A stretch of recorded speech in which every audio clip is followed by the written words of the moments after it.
Collector કચેરી કોઈનો બાપનો નથી. ડેડિયાપાડાના ધારાસભ્ય ચેતર વસાવાએ નર્મદા જિલ્લા કલેક્ટરને જનતાના પ્રશ્નોને લઈને આવેદનપત્ર આપ્યો. ખાસ કયા મુદ્દે આજે આવ્યા હતા અને શું બધી રજૂઆત બાદ કઈ મિટિંગમાં શું નિર્ણય લેવાયો? નર્મદા જિલ્લામાં એક બાજુ આધાર સેવા કેન્દ્રના સર્વર ઠપ છે, કેન્દ્ર બંધ છે. એક બાજુ આયુષ્માન કાર્ડ હોય, રેશન કાર્ડ કઢાવવા માટેના સર્વરો બંધ છે, ઓફિસો બંધ છે. અમે ખાડા પૂરવા માટેની રજૂઆતો કરીએ છીએ, ખાડા નથી પૂરાતા. પ્રધાનમંત્રી આવાસ યોજનાના ઘણા લોકો પેન્ડિંગ છે. નળ સે જલમાં પાણી નથી આવતા. યુવાનો બેરોજગાર છે. અહીંયા શિક્ષકોની ભરતી આ વહીવટી તંત્ર દ્વારા કરવામાં નથી આવતી. અને છેલ્લા 3 દિવસથી 9 તારીખથી લઈને નર્મદા જિલ્લા વહીવટી તંત્ર દ્વારા બીજેપી સભ્ય અભિયાનમાં જોડાવા માટેની ઝુંબેશના રૂપે કામગીરી ચાલે છે. અમે ગઈકાલે 17 જણને ગામડાઓમાં રોક્યા.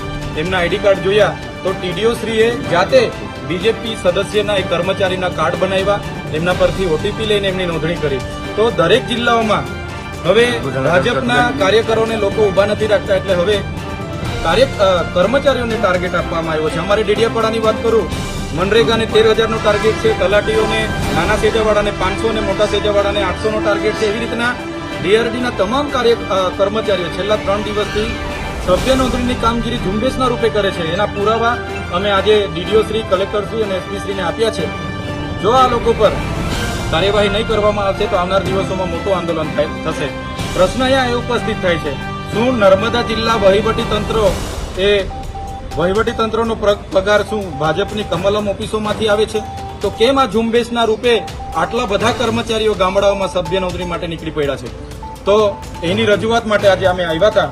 દિન 5માં જે પણ કર્મચારી ઉપર કાર્ડ બન્યા છે, જે પણ કર્મચારી આ ઝુંબેશ ચલાવી છે, એમને પર કાર્યવાહી કરવાની કલેક્ટરશ્રીએ અમને બાહેધરી આપી છે, ડીડીઓશ્રીએ પણ બાહેધરી આપી છે. જો કાર્યવાહી નહીં થશે તો દિન 5 પછી હજારોની સંખ્યામાં અમે ફરી અહીંયા આવીશું અને ઉગ્ર આંદોલન અમારું આગળ. અધિકારી નામ શું કયા અધિકારીઓ? ટીડીઓશ્રીએ સોમવારે 9 તારીખે મિટિંગો લીધી, ડેડિયાપાડા, સાગબારા તમામ ટીડીઓએ, અને એમણે કીધું કે ડીડીઓશ્રીની સૂચના છે. અમે પોતે પૂછ્યું, ડીડીઓશ્રીની સૂચના છે, અને ટાર્ગેટો આપ્યા, લક્ષ્યાંક આપ્યો, અને ઝુંબેશના રૂપે કામગીરી ચાલે છે. આજે પણ બધા કર્મચારીઓ ગામડામાં છે. તો સરકારી કર્મચારીઓને આટલા બધા પ્રશ્નો છે તે દેખાતા નથી, અને બીજેપીના સભ્ય નોંધણીમાં બધા ફરે છે. એટલા માટે અમે આજે હજારોની સંખ્યામાં અહીંયા રજૂઆત કરવા માટે આવ્યા છે. જો અમને અટકાવવામાં નહીં આવે, એમના પર કાયદેસરની કાર્યવાહી કરવામાં નહીં આવશે તો 5 દિવસ પછી ફરી અમારું મોટું આંદોલન અહીંયા થશે. અમે અત્યાર સુધીના જેટલા પણ આંદોલનો કર્યા છે, એક પણ સરકારે કે ખાનગી મિલકતને રૂપિયાનું પણ અમે નુકસાન નથી કરતા. છતાંય અમે કેવડિયાની પરવાનગી માંગી, પરવાનગી પણ નથી આપવામાં આવતી. જ્યારે પણ પ્રોગ્રામો હોય અમને પરવાનગી જ નથી આપવામાં આવતી. અમે આવીએ એટલે પોલીસ જાણી જોઈને ધક્કા મૂકી અને જીભાજોડી કરવા ઉતરી પડે છે. તો અમારા નર્મદા જિલ્લાના પ્રશ્નો શું પોલીસ પૂરા કરવાની છે? પોલીસને અમે કીધું, તમે જે 2 નંબરના દંડ ઉઘરાવો છો મજૂરિયા લોકો પર, એ બંધ થવું જોઈએ. અગર નહીં થતું તો અમે આગળ જેટલા પણ એમણે બુટલેગરોને લાયસન્સો આપ્યા છે, બુટલેગરોને પરવાનગીઓ આપી છે, 10 પેટીના 5 લાખ, 20 પેટીના 10 લાખ એ અમે ખુલ્લા પાડીશું. એ કાલીઓ હોય, ભૂરીઓ હોય, ભોલીઓ હોય કે લાલીઓ હોય, બધાના નામ આવનાર દિવસોમાં ખુલ્લા પાડીશું.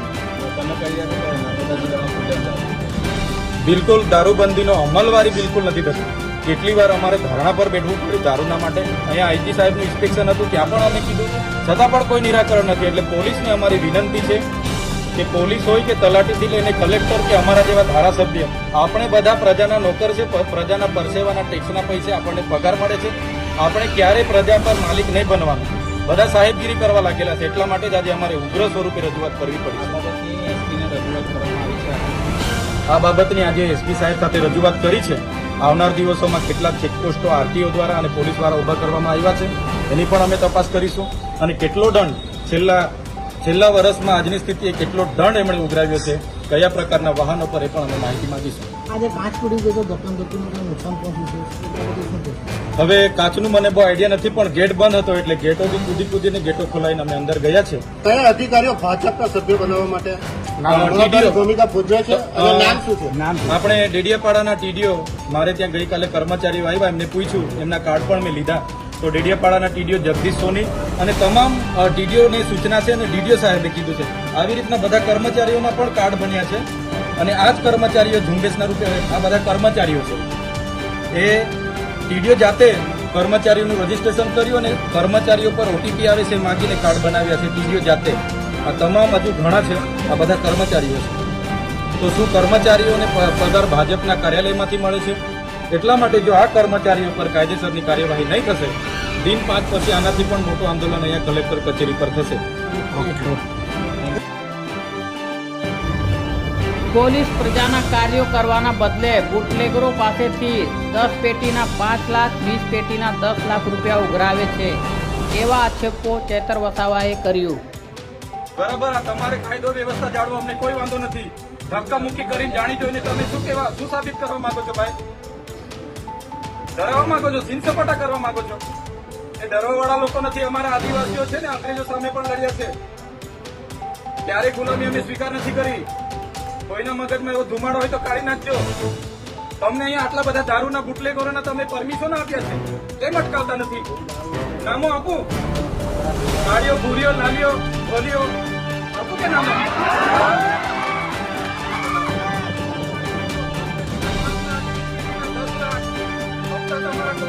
બધી યાદી છે ભાઈ, સમજ પડે છે ને? હવે આટલો બધો તમે અહીંયા ગરીબો મજૂરો પરથી દંડ ઉઘરાવો છો વગર જોઈ તો? આ ખાડા પડ્યા છે એના પર એફઆઈઆર કરો ને. લાયસન્સ નથી, આરસી નથી, વીમો નથી, એમ કરી તમે દંડ 4,000 દંડ ફટકારો છો મજૂરિયાને. ખાડા પડ્યા છે અધિકારી પર ને કોન્ટ્રાક્ટર પર કેમ એફઆઈઆર નથી કરતા ભાઈ? એ તમારા ફરજમાં નથી આવતું.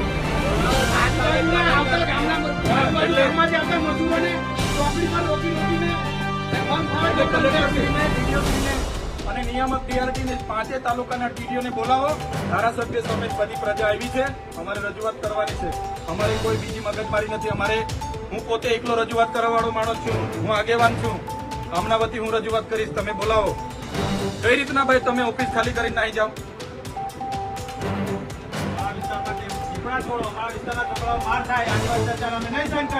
બોલાવી લાવો. કલેક્ટર સાહેબ ને મળ્યા વગર અમે જઈએ નહીં. અમે કોઈ આસિસ્ટન્ટ ને કોઈ પીએન અમે મળવાના નથી ભાઈ. નિરાકરણ માટે બેઠા લાગે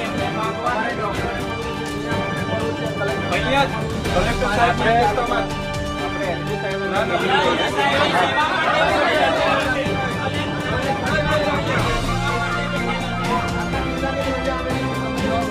કલેક્ટર શ્રીનું હેડક્વાર્ટર નર્મદા છે રાજપીપળા છોડાય નહીં. હમણાં ડિઝાસ્ટર મેનેજમેન્ટની આટલી બધી આપત્તિ ચાલે છે.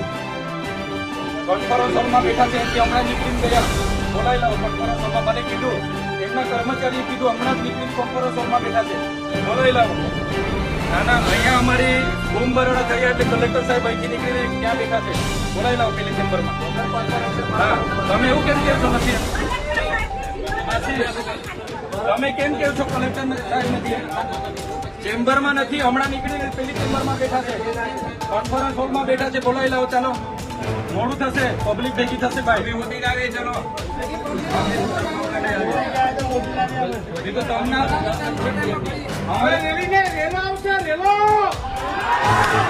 અમારે મળવું હોય તો અમે જેમ મળી આવી. ચાલો બધા આપણે જેમ મળી આવી. ચાલો આ પૂછી લો, ત્યાં જેમ મળી આવે. કલેક્ટર સાહેબને ત્યાં જેમ મળી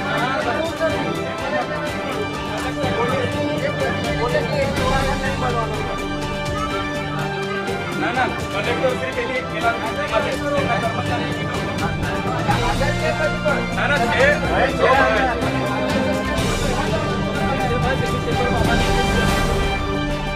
થોડું ચાલે.